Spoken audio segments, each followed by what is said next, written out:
Low-key geek. Hey, he's a low-key geek. He tries to be out there when he wants to be, but hey, he's a low-key geek.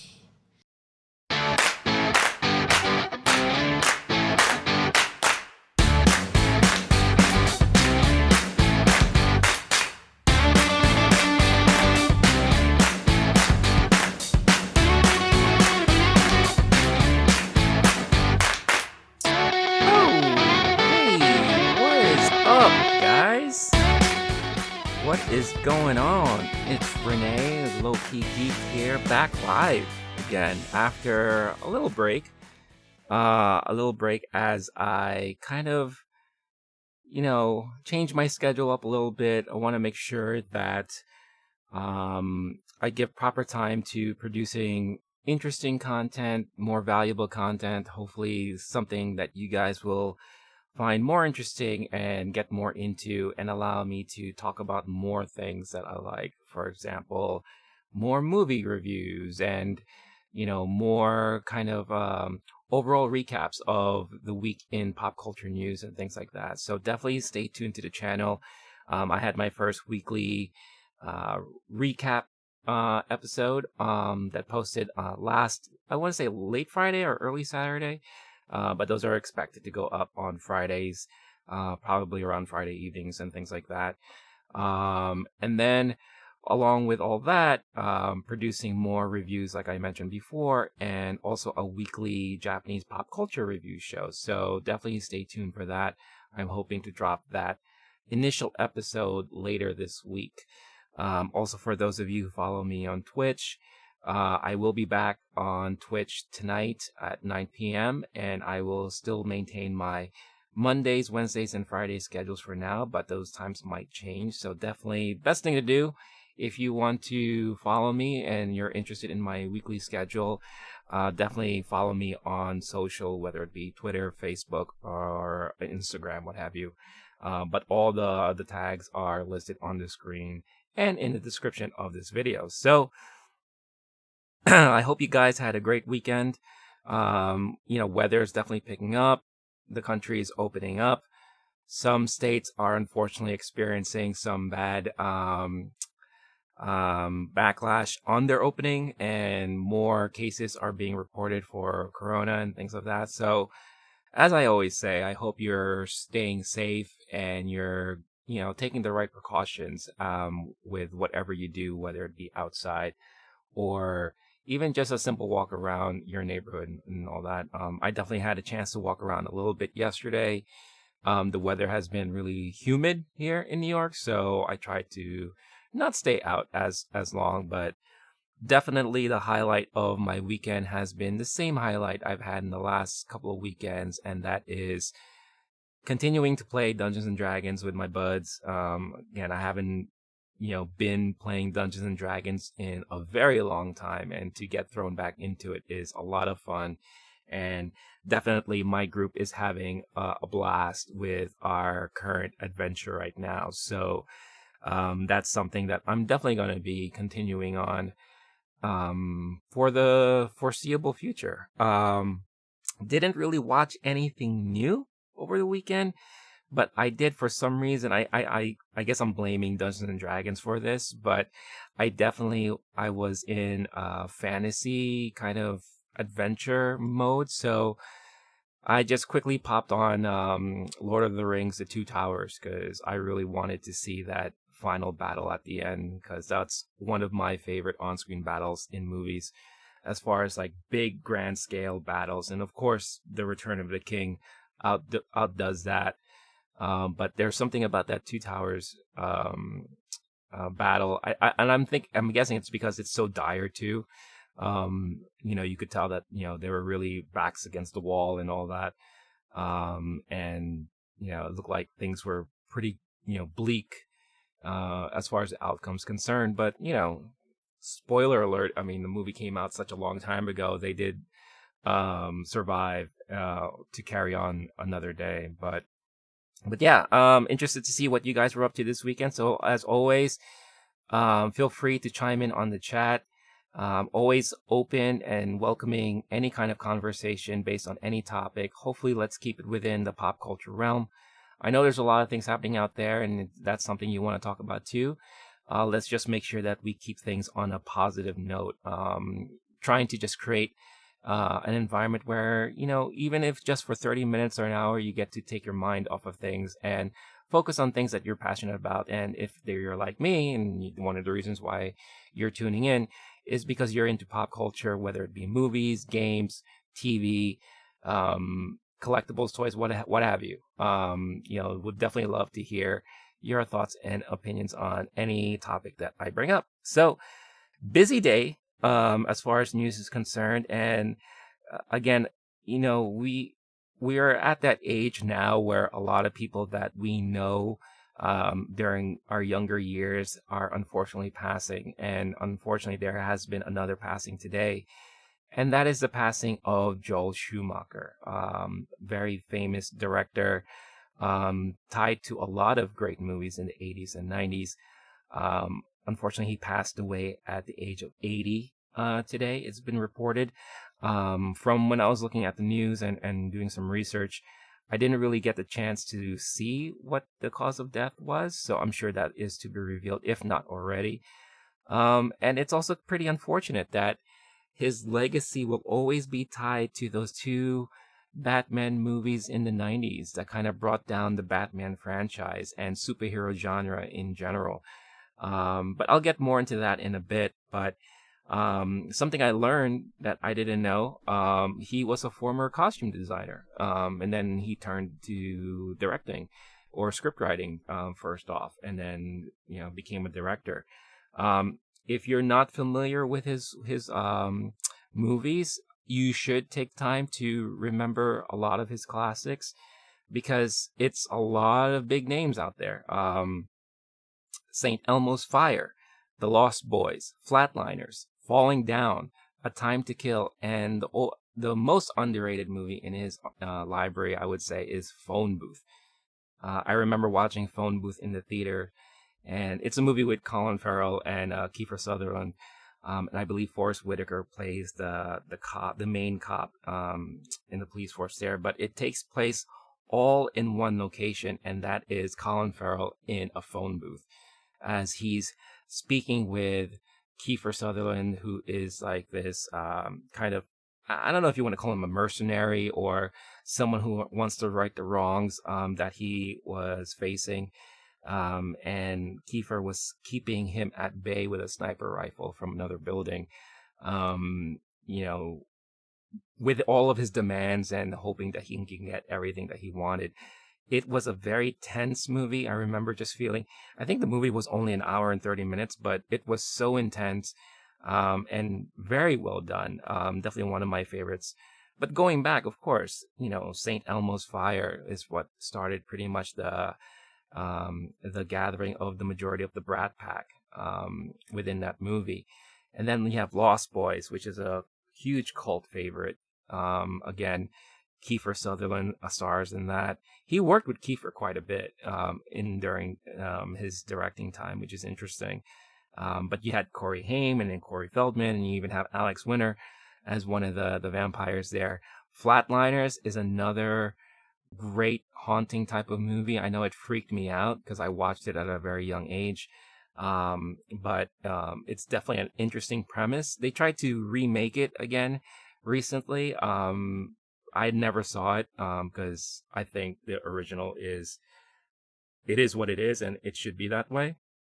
And then Falling Down. Falling Down is a great story with Michael Douglas about a man who just, loses his job, and because of all the stuff that's happening in the world and his beliefs on politics and social standings and all that stuff like that, he just kind of loses it and tries to take things in his own hands. And it's a very well done movie. But yeah, like I mentioned before, unfortunately, Schumacher will always be tied to Batman Forever and Batman and Robin and the failures of that and how it disappointed tons of Batman fans, tons of comic book fans, and movie fans in general. at the time, of course, all I did was blame Schumacher for ruining the Batman franchise and ruining the superhero genre. And I'm sure there's still a lot of you who still do that. Um, but as I got older and then more information was made available online to read up and research, you learn that he was just being told, he was just doing what he was told. The Warner Brothers studio wanted the next Batman movies to be more bright. They wanted to be more appealing to kids because they wanted to sell more merchandise and more, action figures and toys. So he delivered on what they wanted, and that's basically what he had to do. So it wasn't entirely his fault, and I don't blame him. If you were to hold a director for what they are being brought and tasked to do, he did the job, and I think he did it well based upon what the needs and wants of the studio was there for. So unfortunately, that's the case. But yeah, Joel Schumacher, again, like I always say, when things like this happen and I have to report on this type of stuff, condolences to his family and friends and loved ones out there. He leaves a really good legacy in movies, and I think the last things that he directed, he was actually, if I was reading it correctly, he directed 2 episodes of House of Cards on Netflix, which I heard were really phenomenal episodes. So, yeah, if you have the chance this week or what have you, definitely go back into his library because there's a lot of great movies there, especially if you haven't seen any of them before. Highly recommend Flatliners. Highly recommend The Lost Boys. Falling Down might be kind of timely for what we're seeing in the world today. And Phone Booth. I can't recommend Phone Booth enough. It is a great movie. Very well done. And short. So, it's not like the normal 2-hour or over 2-hour movies that we get nowadays. But he did and accomplished a lot within that short period of time. So definitely check it out. Joel Schumacher, passes away at the age of 80. So, like I normally do on Mondays, want to go into some of the weekend charts and see what was popular amongst you folks and what you guys were watching, whether it be outside or indoors. Some interesting things that popped up while I was doing research on what the weekend numbers were. Because a lot more drive-ins are opening now that we're in full steam summer, a lot of studios allowed them the ability to re-release older blockbuster movies, and one of which Steven Spielberg allowed a lot of his movies to be re-released to help a lot of these drive-in theaters get more business. And it was reported that over the weekend, majority of drive-ins were almost at full capacity because of a lot of these movie releases. And I think, when you look at his library of films, especially the major summer blockbusters that he was tied to, it's good drive-in fare. It's exactly what you would want and need in a really good drive-in movie theater experience. So a lot of those numbers kind of popped up based on this article I read in the Hollywood Reporter. So just to dive into it real quick, out of those movies, you could see here Jurassic Park came in at $517,000 and 642. Roughly over $517,000, playing in roughly around 230 theaters. In number 2, right behind, not that far behind, you have Jaws, another Spielberg classic there, coming in at over $516,000, playing at 187 theaters. Then you have one of his all-time classics, E.T., the extraterrestrial, raking in $126,000 at showing at 100 theaters.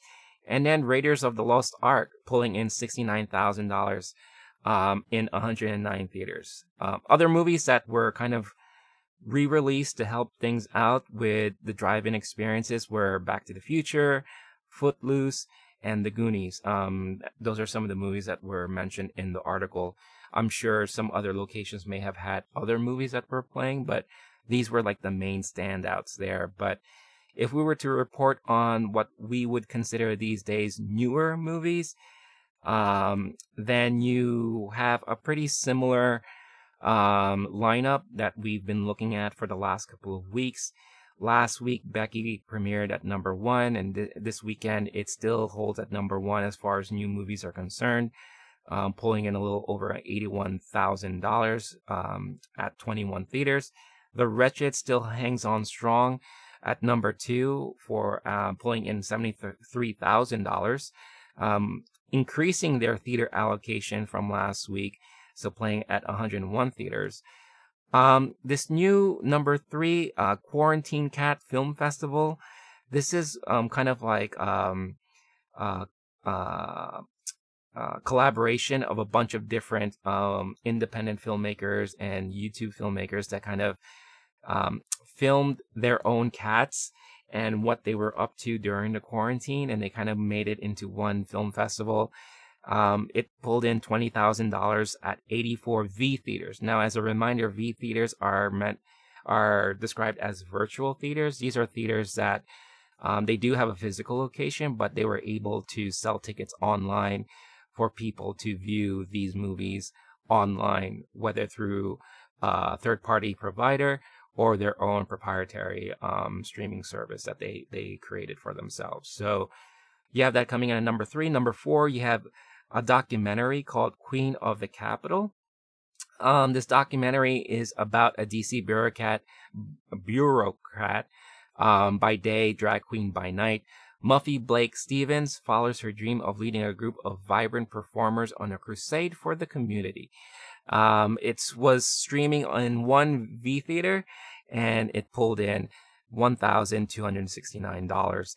And then closing it out at number 5, you have the animated movie Strike, pulling in $450, showing only in one location. So that is your pseudo box office numbers. Like I've been saying for the last couple of weeks, this will really start changing once we have actual real Hollywood movies being released, and that will really start happening in July, because we do have a couple of movies that are slated to come out during that time, one of which obviously is the big ticket item, Tenet, the latest from Christopher Nolan. So we'll see how those things shake up when the release comes. So moving on to what people were either renting or purchasing on iTunes. You have The King of Staten Island still holding strong at number 1. That's the latest from Judd Apatow. That stars Pete Davidson. You have the recent Charlie's Angels movie with Kristen Stewart coming in at number 2. You have a brand new movie that came out last week. It's kind of like a horror suspense thriller, You Should Have Left. It stars Kevin Bacon. Number 4, you have one of the best movies that came out, I want to say, sometime in recent years, is 1917. This is one of those movies that was filmed to kind of look like a whole one-shot take from beginning to end. And the drama, the storyline, the cinematography was just phenomenal. It is a great war movie. Takes place around World War II. And if you haven't seen this, I highly recommend you check this out. Obviously, over the weekend, a lot of folks were checking it out, hence why it's a number 4. Number 5 is the latest Invisible Man with Kate Moss here. Not Kate Moss, sorry. I always forget her name. But anyway, as I pull that up, it's the latest in the Blumhouse releases, and this is potentially tied into what Universal is really trying to kick off their cinematic, universe. And it's been highly profitable for them and very well received. So that is in number 5, and it's been in the top 10 for several weeks now, for a good amount of time. So it's just really interesting to see that it still has legs, and it's been, hanging in there for this long of a period of time. I always say horror movies will always have a place somewhere. And, whether it be in theater releases or on demand or Netflix, So obviously this is one of those that have been shining through this whole time. Elizabeth Moss. That's why I get confused with her and Kate Moss because of the last name. But it is Elizabeth Moss in the lead role of this movie. Number 6, you have Ip Man 4, the finale, the Donnie Yen quadrilogy or quadrilogy. I don't know how you want to call it, but he closes out his Ip Man series, coming in at number 6.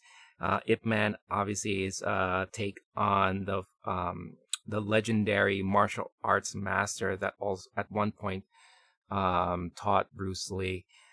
So that comes in at number 6. Number 7, Sonic the Hedgehog. This is something that I watched finally recently in the last couple of weeks, or 2 weeks ago, I would say.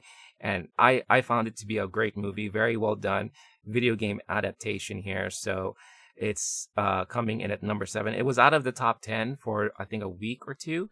So it found itself back up in there. Number 8 is The Hunt. This is the movie that kind of pits normal people in a battle royal scenario. Very controversial when this was being talked about before when it came out in theaters last year. So more of that suspense kind of action type of movie. So that comes in at number 8. This is a big surprise for me. Number 9 is R.I.P.D. This is that movie with Jeff Bridges and Ryan Reynolds, and they play kind of the police duo that takes care of supernatural and extraterrestrial beings that are attacking the city. Very badly received, very badly reviewed, and critics pretty much panned this all across the board. I do find it interesting that it found itself at number 9, over the weekend. But maybe people are just like looking for newer things to see, or maybe there was a sale on it. I'm not really quite sure. I mean, if you're a fan of Ryan Reynolds, I mean, it's always fun to watch. But, I'm a fan of Ryan Reynolds, and Green Lantern was pretty tough to watch. So you have that. And then rounding it off, number 10, you have The Gentleman. That's the latest from Guy Ritchie. And that's been in and out of the top 10 for several weeks now. So no big surprise to find it back. Moving on to what folks are watching over at Netflix. You have number 1, the new game show, Floor is Lava. This is something I haven't checked out yet, but I was very curious about it. It is a game show that pits contestants to run through obstacle courses where the floor below them is quote unquote lava. So they have to avoid it as much as possible. It looks very quirky and very, I don't know if I would call it fun just yet, but it does look very interesting. So if you're a fan of those type of game shows like American Ninja Warrior, or I believe there was a show called Wipeout that pit contestants against weird obstacle courses, then this might be a show for you. Number 2, it remains there since last weekend, 365 Days, or DNI. It is a Polish-made film. Basically, you could consider it a stalker who kidnaps somebody and forces them to fall in love with them within 365 days. So it's kind of like an erotic thriller. So, if it's not horror, anything with erotic in it is always going to be a huge seller for a lot of people. And you could tell by seeing what is popular in Netflix right now. Number 3 is The Order. This is a new series on Netflix that, you have a college student who pretty much finds himself in this underground organization, and they deal with the occult and supernatural and things of that nature. So that is a new series, and it comes in at number 3. You have number 4, you have Balle Perdu, or Lost Bullet. It's a French movie, action-adventure movie that recently was released on Netflix. So that is at number 4. You have Feel the Beat at number 5, which is a brand new kind of dance comedy. So that's something that, I believe the actors are mainly kids here. So it's a new dance comedy for people to check out, especially if you're into the musical and dance type of movies. Number 6 is The Nut Job. I was surprised to see this bump back up on the list. after being out for so long. But basically, it's an animated movie for kids about squirrels trying to get their nuts. And I'll leave it at that. Number 7 is the popular Netflix series 13 Reasons Why. They are in their final season that was recently released, so I'm sure a lot of people are catching up on that now. Number 8, you have the movie with Tina Fey and Amy Poehler, Baby Mama. Again, surprised that this came up on the list. It's a movie that came out several years ago, comedy about two single moms. So I guess maybe because of the current situation and the lockdown, a lot of moms wanted something to laugh at and relate to. So this found its way back up to number 8. Number 9 is the Space Force series on Netflix with Steve Carell. Mixed reviews on this. I personally really liked it when I watched it. Definitely plays heavy on the current political situation, especially when it involves the infamous Space Force that Trump appointed to the Air Force. So it's an interesting comedy. I think now is a good time to finally catch up on it, because when it did first come out, it was kind of weird timing. You had the SpaceX shuttle launch that was successfully done that same weekend, and then you had all the issues with the Black Lives Matter movement that caused a lot of problems as far as protests and political opinions within the world. So it might have been too heavy to really watch during that time, especially if you're not favorable to the president. But now I think it's safe to say that you can watch this and, at least have some enjoyment and get some laughs out of things. So it definitely plays a lot and very heavily on parroting a lot of the stuff we see politically in the world. So just keep that in mind. And number 10 is kind of docuseries or documentary called Magnetic.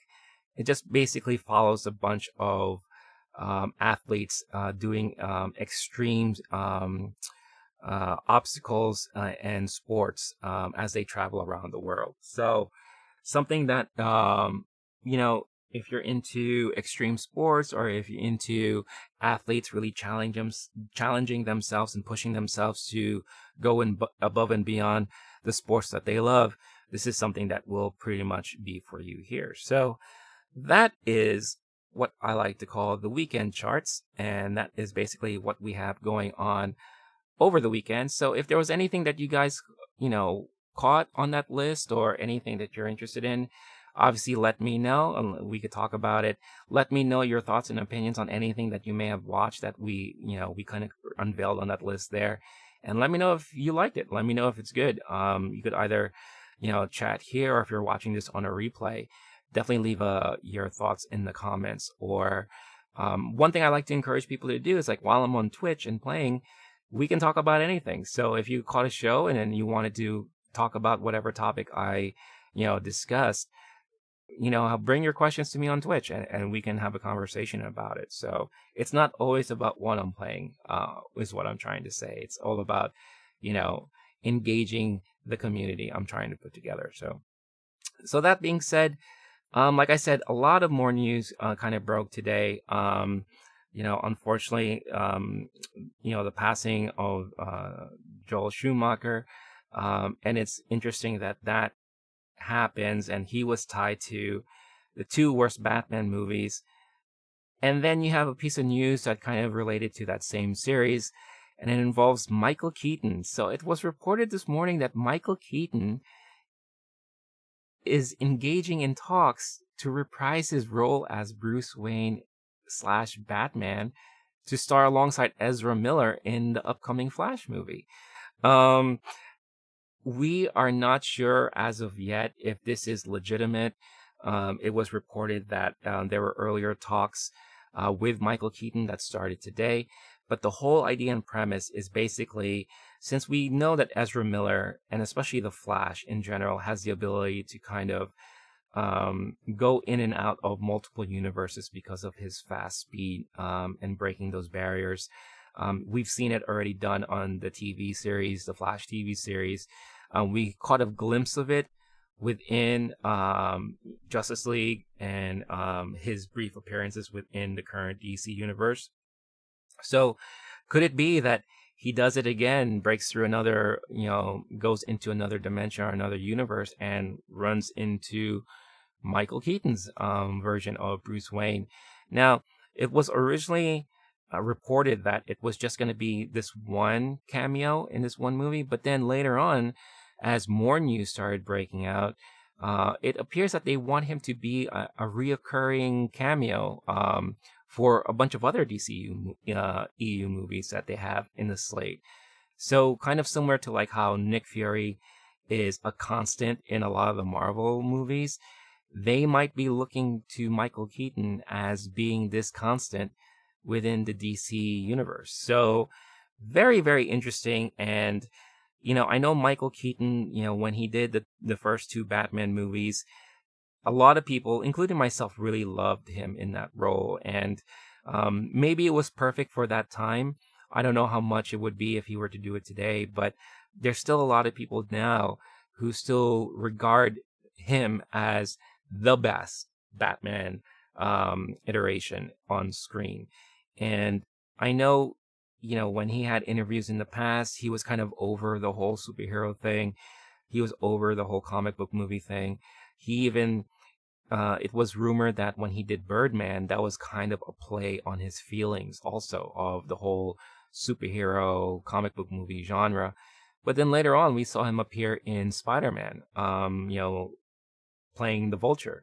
So maybe, his opinions and, perception of how these movies are changed in time. So it would be very interesting to see if this really comes into fruition, but also it'll be very interesting to see how is this going to affect his role in the Spider-Man universe? How is this going to affect his role in the Marvel universe in general? Especially since he is tied to a very prominent villain. We've seen Michael Keaton in Spider-Man several times now, as his role in the Vulture. And even in the upcoming movie, Mobius, the vampire movie that's coming out, we see a glimpse of him in the trailer. So it was always rumored that that Michael Keaton would kind of be the one who's responsible for bringing the Sinister Six together to be like that whole overall superhero supervillain group that will go against Spider-Man, which I think would be amazing. But how is this going to now affect things if, let's say, he does sign to the DC universe and all that? So I don't know. I'm interested to hear what your thoughts are on this. It's very, very interesting news. And it will be just really, really interesting to see how things play out and to how he's going to play his role. Is obviously he's much older now. So could this be something where he just plays an older version of the Bruce Wayne? Could this potentially lead into a possible maybe him mentoring the new Batman Bruce Wayne in whatever universe the Robert Pattinson movie is going to take place in? Could this potentially, lead into a Batman Beyond scenario? I don't know. It's obviously a lot of excitement. It's a great thing to discuss and talk about, but we'll see what happens. Again, nothing has been solidified, but it would be really interesting to see how things play out once the contract has been signed, if there is to be one. So I'm sure we'll hear much more news as things pan out. But in another piece of interesting news that came out today, and something I am extremely happy about and I'm extremely excited for, is Cobra Kai, the YouTube premium show that debuted several years ago, which kind of brings people back to the Karate Kid universe, looking at these characters, how they are today and how they're dealing with things. It officially finally landed on Netflix. Before, it was reported that, YouTube looks like they're going away from the scripted programming that they were really trying to build up and provide. just like with a lot of new streaming services, it's very difficult to compete with the likes of Netflix, Hulu. Now you have Disney Plus, you have the DCU, you have HBO Max. There's just so many of these platforms with, um, you know, proven properties already tied to them. Cobra Kai was one of those unique things that stood out because it was just so well written and so well done. And the acting is just really, really well done. Brings you back to the times of the 80s. And the series itself is very heavily influenced with 80s themes and all that. But even the new kids that they have involved is their character development has been so well done and all that. So, it makes me happy to see that it's now landing in a uh, in a platform that is more readily available to a lot more people, because I strongly feel that more people should be watching this series and more eyes should be on this series because it's that good. So basically what's going to happen is that the first 2 seasons will land on Netflix later this year. As soon as they announce when season 3 is going to launch, that will obviously debut on Netflix. And I'm hoping that if future seasons are tied to this, then that will all be Netflix bound. So yeah, it's exciting. Cobra Kai finally landing on a legitimate streaming platform. So very, very exciting there. And I really hope more of you can catch it and watch it if you haven't done so already. I was lucky enough to be granted a trial for YouTube Premium recently. So I have 3 months for free, and I already watched season 1 of Cobra Kai, but I never had a chance to watch season 2. So I just rewatched season 1 and then leading into season 2 recently. And this series is just so good. It's like I said, I can't speak highly enough about it. It's well done. And season 2, without giving a lot of spoilers, it ends in such a very hardcore way, with the action scenes, taking it to the next level. It reminded me a lot of like how the Daredevil action scenes were. And if you watch Daredevil on Netflix, then you'll know exactly what I'm talking about. It was just very gritty and like huge and over the top. And you would think it doesn't really fit well in a Karate Kid universe, but I just didn't even think about that. I just was, appreciating it for what I was seeing on the screen. And it was very kick-ass, no pun intended. But yeah, in other news, yesterday, Disney Plus released their trailer for Hamilton. So if you follow Broadway or you just follow things in like entertainment in general, you'll know that Hamilton has been the #1 Broadway ticket for several years now. Even today, well, obviously Broadway is closed right now, but before the pandemic, it was extremely difficult to get tickets. And you had people being forced to purchase tickets in third-party markets for triple, sometimes quadruple the amount. But 5 years ago, they actually filmed the stage production with the original cast in efforts to one day bring this out to be a full-length feature film, whether it be like a direct-to-DVD or video on demand or theatrical. I think originally it was supposed to be a theatrical release, but now because of things happening around, Disney Plus decided that they're going to release it on Disney Plus directly, and it will launch on July 3rd, just in time for the July 4th weekend. And again, very perfect timing for the story of Hamilton and what is involved in there. So you'll get to see, everyone will now finally have a chance to see this Broadway production. Lin-Manuel Miranda and the original cast of characters there. I haven't seen the play yet, the musical, so I'm actually looking forward to this, so I could finally see what all the hoopla is about, and see if it's really worth all the hype and buzz that it's been getting for so many years. Everyone I know who's seen it, they swear by it and they love it, so I'm definitely looking forward to checking it out finally myself. So yeah, Disney Plus, July 3rd. Look out for Hamilton. Something interesting that came out in the news, and again, it's a sign of change and awareness with everything that's going on now. And if you've been paying attention to the news or you've watched my previous podcast, you'll know that HBO Max pulled down Gone with the Wind temporarily because of very poor depiction of certain races in the movie. It was filmed during a time when the landscape was so different, and there were a lot of stereotypes in movies. There were a lot of inappropriate racial depictions within these movies. But because of everything that's happening now, HBO Max thought it would be best to pull it down until they can pull it back up with proper messaging before it, and maybe a discussion to be had before it to explain the times of when these movies were produced and all that. So the UK based cable company Sky, they already went ahead and did something similar to this, where they recently added a new disclaimer in front of roughly like 16 major films to address these offensive concerns. It was reported that the disclaimer itself reads, "This film has outdated attitudes, language, and cultural depictions which may cause offense today." And the films that are affected by this, that have this disclaimer put in front of them, include Aladdin, the animated Aladdin movie, Aliens, Balls of Fury, Breakfast at Tiffany's, Dumbo, Flash Gordon, Gone with the Wind, The Goonies, The Jazz Singer, Jungle Book, The Last Samurai, Lawrence of Arabia, The Littlest Rebel, The Lone Ranger, Trading Places, and Tropic Thunder.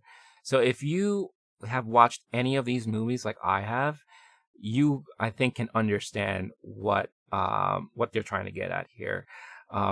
One thing that comes to mind is there's this awful Asian stereotype in Breakfast at Tiffany's that is extremely offensive when you watch it today.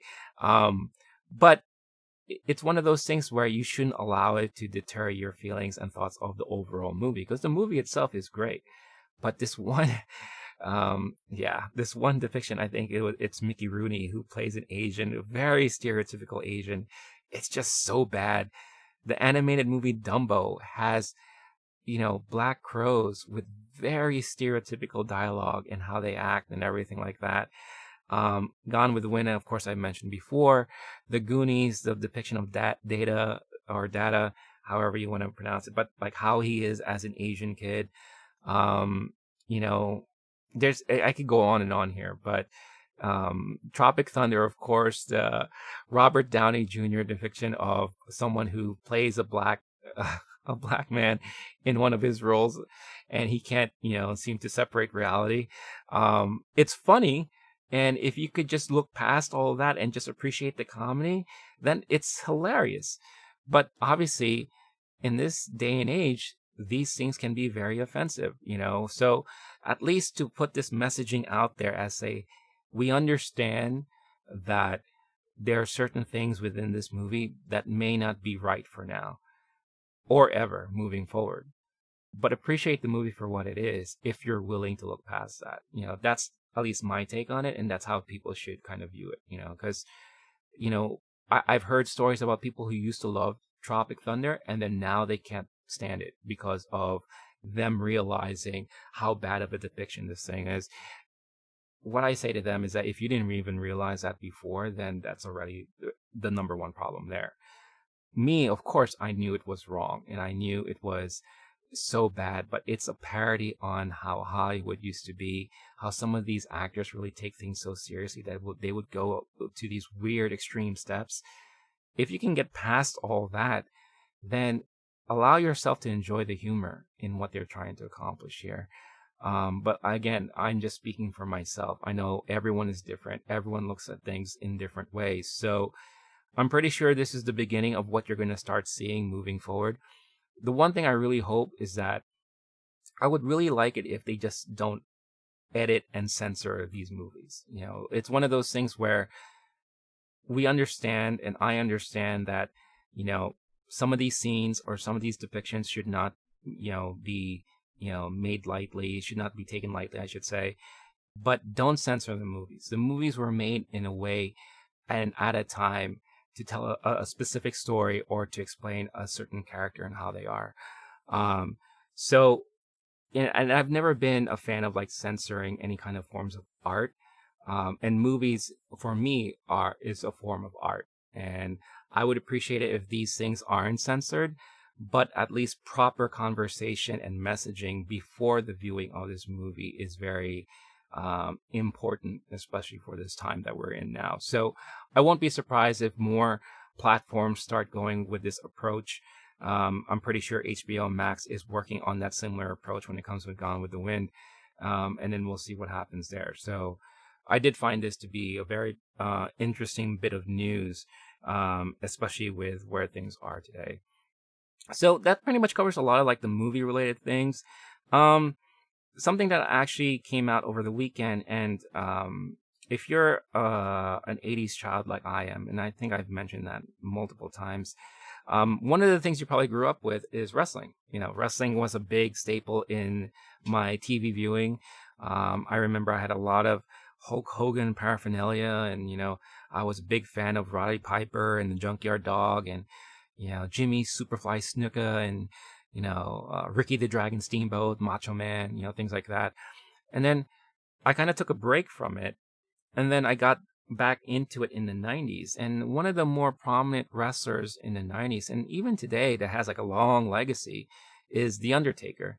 So they've had a 4-part kind of documentary on The Undertaker on the WWE network, which is very well done. I love watching kind of like these look back documentaries on these famous, wrestlers and how their careers were, whether it be bright or depressing or, controversial and all that. I'm a big fan of that Vice series, The Dark Side of the Ring, or some, I forgot what the name is, but I love, learning more about the ins and outs of these characters and the people who portray these characters. But the one thing that everyone's talking about now is that in the final episode that aired over the weekend, he pretty much addresses his retirement. And, the documentary series is called Undertaker: The Last Ride.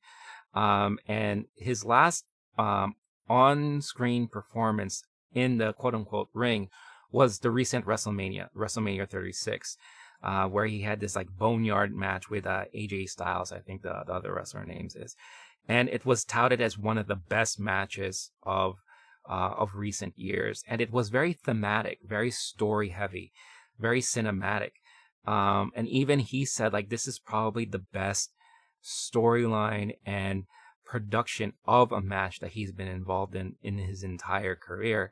And if he were to walk away and leave things as it is now, that's like the perfect ending to The Undertaker. And as he said all that, he was getting teary-eyed, and could this be the last ride of The Undertaker that we saw? He doesn't exactly commit to the idea of full retirement. He said like, he could potentially come back if Vince wanted him for a potential storyline that made sense. We've seen that happen with so many other wrestlers before. The many times that Hogan came back, Roddy Piper came back in the day. We see it nowadays with like Shawn Michaels and Sting and, Goldberg and things like that. So, you could never say never, and The Undertaker could obviously come back whenever, but it sounds like it's getting to that point where Undertaker is like hanging things up. So it's definitely an end of a legacy, especially in wrestling, but in pop culture in general. I mean, I think if anyone mentions the word Undertaker and you have a pulse within pop culture, you know exactly who that person is talking about. So yeah, so we'll see if this is indeed The Undertaker's last ride. In piece of merchandising news, which I found to be extremely hilarious, is Hasbro is releasing an interactive Deadpool animatronic head. So basically what this is that it is a head of Deadpool that you could place anywhere. And the thing is fully animated, articulated, his eyes move and blink and close. And he says over, I think, 300 phrases or whatever the case is. it could either be controlled through a remote or through motion sensor. And the one thing why I wanted to bring this up is because they produced this really, in my opinion, hilarious commercial for the figure, and it really had me dying, and I thought it was really funny, and I wanted to kind of share it with you guys here. So let me quickly bring it up here. And I don't think I'm going to get copyright, flagged for this at all. At least I hope not. But definitely check it out. Are you tired of the same old Friday nights? Spending more time in your robe than you are in the club? Pesky pet hair got you tearing out your I might own? need my headset for this. It's time you get your head out of the couch cushions, because your life is about to change forever with the all-new Deadpool's head. Oh, hi there. My name is Wade, but my frenemies call me Dead... Oh my God, where's my body? New from Hasbro, the jerks who brought you Marvel Legends. No more being the big and little spoon. I've been watching you at night. I think you have sleep apnea. No more eating your feelings. Is that gluten-free? Gluten makes me gassy. Pick me up and kiss me.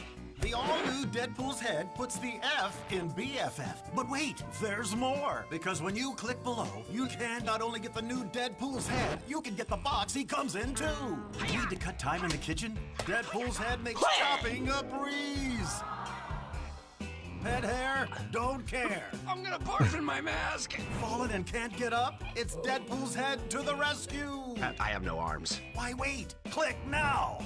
The all-new Deadpool's head. Click to pre-order yours today.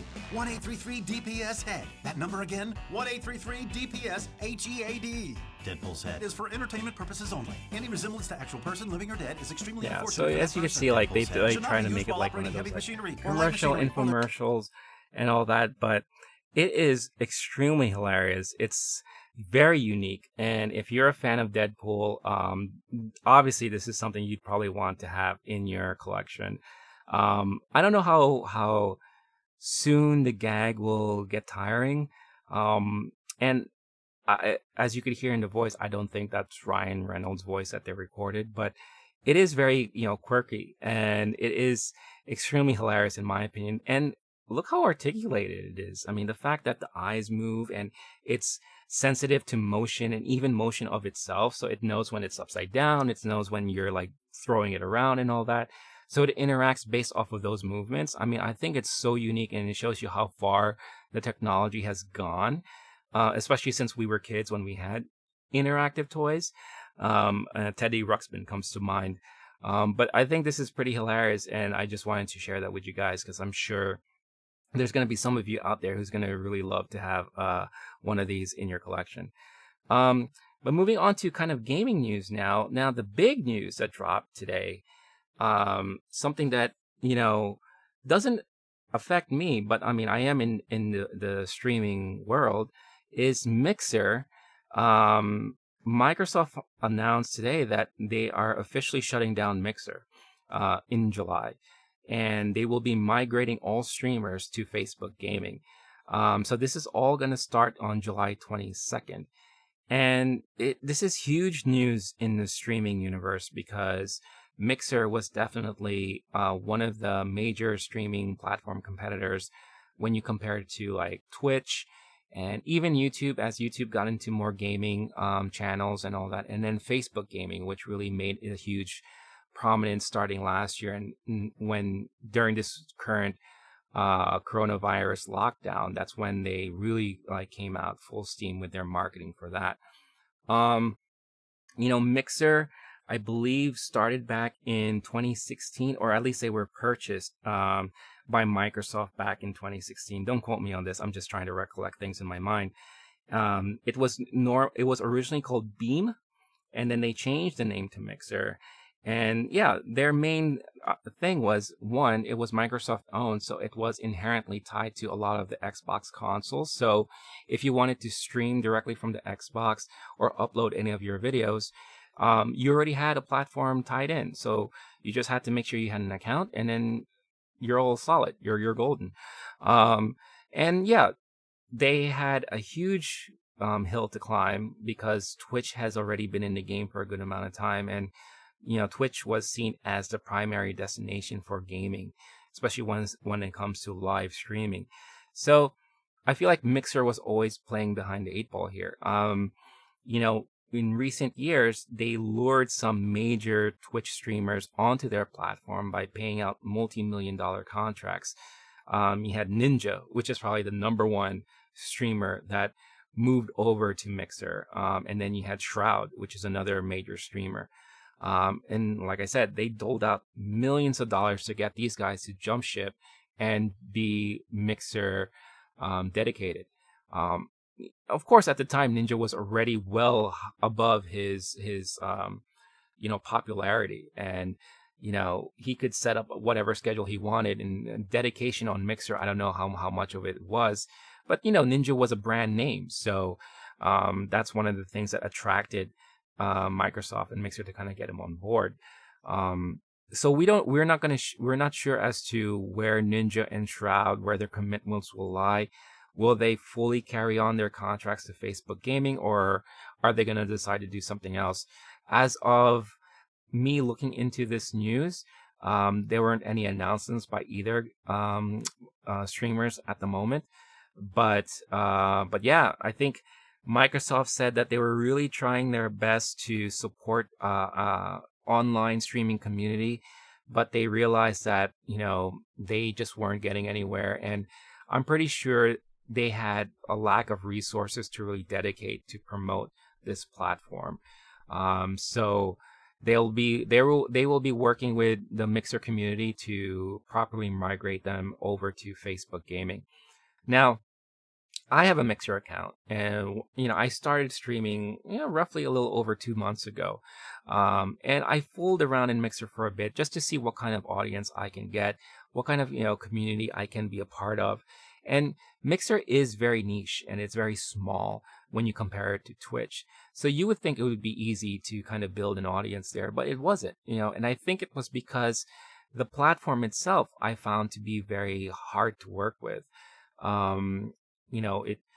When you're doing multi-streaming, or when you're streaming through platforms like OBS and all that, I feel like I was always coming across connection issues, and just issues in general. Like I couldn't always chat with people who were watching my streams and all that.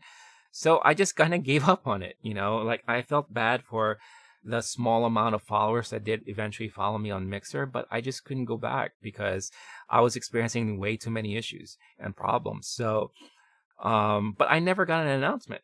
I never got any kind of notification or announcement from Mixer directly about these changes. So one thing that I thought about was, were these people told in advance? Especially I would hope and probably assume that the top streamers were told in advance. But what about the regular ones? What about the ones with very few followers, or those who just started in quote unquote streaming career that were trying to build themselves up in Mixer in the community? So very, very interesting news.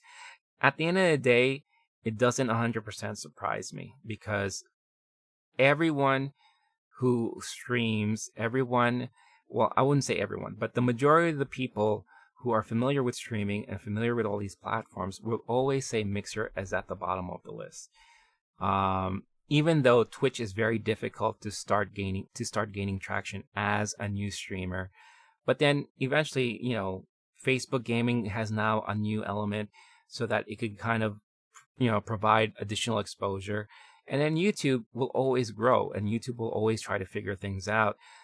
They have the money, they have the resources to build up and dedicate to this type of genre and platforming. So it was going to be time would have been eventually catching up to Mixer, and then they would have had to somehow bow out, or accept things for what it was and just remain the way they are. So I'm not 100% surprised by all of this, but at the same time, it is kind of shocking when it finally does happen. And when you think about how it's really going to affect the streaming community there on Mixer. So we'll see what happens and how many people really do agree to migrate over to Facebook Gaming. Or will more people just ban and ship altogether and move to either YouTube or Twitch directly? I guess we'll see. But the biggest thing to keep an eye out for is what will happen with Ninja and Shroud and what they will agree to and what they're going to finally decide for themselves. So yeah, really big news there. Yeah, Mixer. I guess we're talking about the end of Mixer come July. So that I found extremely interesting there. And then two other pieces of news in the gaming world here. One small thing, Nintendo is apparently not very pleased with their mobile gaming division and how the results were, or at least it's not to their expectations. So it's being reported that they are looking to step away completely from the mobile gaming market, because of these less than optimal results. So they don't even have anything in development as far as like a mobile game or a mobile gaming series of any kind. So they want to put all the focus instead on Switch and building up Switch more. And maybe potentially the games that they thought they were going to produce for the mobile gaming platform, they'll just carry it onto Switch. So yeah, it looks like anything, if you're expecting more things to come from Nintendo on, through your smartphone, I would definitely not expect that to happen anymore, moving into the future. And then again, big news here. It's been weeks of, reveals and releases because we are in that period of time, just like how if E3 was going on. But it was announced Crash Bandicoot is back with Crash Bandicoot 4. They released a new trailer today and gameplay footage, and it will be coming out on October 2nd and will be available on PlayStation 4 and Xbox One. No discussion yet whether or not it will make the leap to the next gen, but there were already rumors saying that it is going to go ahead and support Xbox One X. But yeah, Crash Bandicoot, it's been 22 years since the original series, have been around. And the storyline for this new Crash Bandicoot takes place after Crash 3, which was on the original PlayStation. So we're talking about like maybe 22 years ago. And it picks up the storyline from there. It's a different development house. It's not Vicarious Visions who's doing it this time, but they are kind of building things not from scratch, but they're not taking a lot of the old game mechanics. They're trying to reproduce it in a new environment and adding new additional gameplay mechanics to it. They even changed up a little bit on the art style too. But it looks great. It looks fun. It still has the same elements that you would expect in a Crash game. And all the platforming elements is there with some new things mixed in. I saw like wall running in the trailer and all that. So they definitely added more things to it, along the mix. So yeah, I think it's exciting. I'm always a huge fan of platformers. And Crash has definitely been one of those games that I played quite a bit of, during the PlayStation days. So really excited to see Crash back. Again, I'm saying it a lot. What is old is new again. And we're bringing back a lot of old IPs and franchises from the past and bringing it forward for people like myself to enjoy again, or for new gamers to experience for the first time. So very exciting stuff there. But if you have any comments or questions or want to discuss anything that I mentioned during the show, leave it in the comments section, DM me on Twitter, or catch me on Twitch when I am streaming and we can have an open discussion about it. But with all that being said, that is the hour and that is the show. So thanks again, guys, for tuning in, whether you've watched live or you will be catching me on the replay somewhere.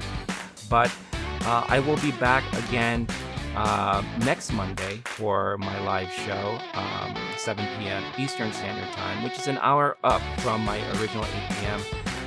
But I will also be back live this week on Wednesday with Paul from Paul Programs for our Nerds to Men weekly podcast. More gaming news will be talked about there, so definitely stay tuned to hear our thoughts and opinions on all that is happening in gaming. Definitely stay tuned to the channel for upcoming reviews and the new Japan Wow Now series. We'll discuss the latest of Japanese pop culture And then the weekly recap will be on Friday, which will recap the week in pop culture news. So until next time, stay cool, stay classy, stay safe. Make sure to wash your hands, wear a mask, be kind to one another, and I hope the rest of your week is a memorable one. All right, guys, so be safe, and I will see you next time. Peace.